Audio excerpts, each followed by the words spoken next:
এই দেশের মানুষ নামাজ না পড়লেও যদি কেউ নবীকে কটূক্তি করে তার কলিজা ছিঁড়ে যায়, সে রাজপথে নেমে যায়। আমি বলবো যারা নবীকে কটূক্তি করে, নবীর নামে গালিগালাজ করে, এদের মৃত্যুদণ্ড এই আইনটাও যেন বাংলাদেশের এই সংসদ থেকে পাশ করা হয়। যারা নবীকে অস্বীকার করে তারা কোনোদিন মুসলমান থাকতে পারে না। এটা আইনের মাধ্যমে, এটা বাংলাদেশের পার্লামেন্ট থেকে ঘোষণা হবে, সেটা আমরা চাই। আজ দাঁড়িয়েছি, হয়তো আমার কথা অনেক লম্বা, আমি জানি না আপনি আমাকে সময় দিবেন কিনা, কিন্তু আমি বলতে চাই মাননীয় স্পিকার, আমরা যেই জায়গা থেকে দাঁড়িয়েছি, বাংলার 30 থেকে 40 লক্ষ উলামায়ে কেরাম আমাদের দিকে তাকিয়ে রয়েছে, কারণ তাদের কণ্ঠ, তাদের সে আওয়াজগুলো আমরা যেন জাতীয় সংসদ থেকে দিতে পারি। তার মধ্যে অন্যতম একটি হলো মা কানা মুহাম্মাদুন আবা আহাদিম মির রিজালিকুম ওয়ালাকির রাসূলুল্লাহি ওয়া খাতামান নাবিয়্যিন ওয়া কানা আল্লাহু বিকুল্লি শাইইন আলিমা। আপনি জানেন নবীর পরে আল্লাহর নবী হচ্ছে আমার ঈমানের অংশ, আমার ঈমানের পার্ট।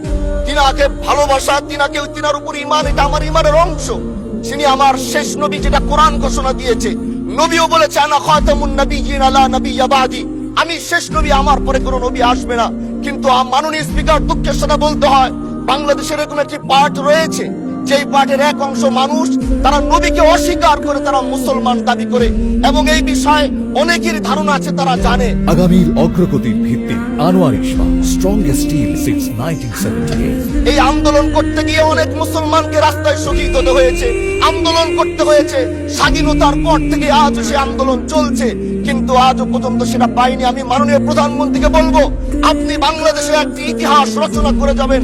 আপনার মাধ্যমে যদি এটা স্বীকৃতি পায়, যারা নবীকে অস্বীকার করে তারা কোনোদিন মুসলমান থাকতে পারে না, এটা আইনের মাধ্যমে, এটা বাংলাদেশের পার্লামেন্ট থেকে ঘোষণা হবে, সেটা আমরা চাই। মাননীয় স্পিকার, আরেকটি কথা, আপনি জানেন আমরা আমাদের নবীকে সবচেয়ে বেশি ভালোবাসি, যিনি আখিরি নবী, যাকে বলা হয়েছে ওয়ামা আরসালনাকা ইল্লা রাহমাতাল লিল আলামিন। আমরা বারবার দেখছি কিছুদিন পর পর তারা যেন কিভাবে এসে আল্লাহ নবীর শানে কটূক্তি করে, নবীকে নিয়ে অশ্লীল ভাষায় গালিগালাজ করে, নবীর শানে কটূক্তি করে। এই আন্দোলন, এই সংগ্রাম করতে গিয়ে আপনিও মাননীয় স্পিকার দেখেছেন, রাস্তাঘাটে আন্দোলন করতে গিয়ে কত মানুষ মৃত্যুবরণ করেছে। যদি একবার বাংলাদেশের আইনে, কারণ মুসলমান যদি আমাদের বাংলাদেশে পার্সেন্টেজ অনুযায়ী আমাদের অবশ্যই মুসলমানদের সংখ্যা দেশে অনেক বেশি। আমরা তো অন্য কিছু চাচ্ছি না। এই দেশের মানুষ নামাজ না পড়লেও যদি কেউ নবীকে কটূক্তি করে তার কলিজা ছিঁড়ে যায়, সে রাজপথে নেমে যায়।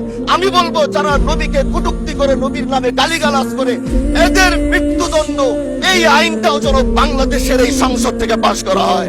মাননীয় স্পিকার, এই কথাগুলো বলতে গিয়ে অনেক কথা হারিয়ে যাচ্ছে। এলাকায় বলেছিলাম যে আমরা ন্যায়ের পক্ষে কথা বলবো, ইনসাফের পক্ষে কথা বলবো।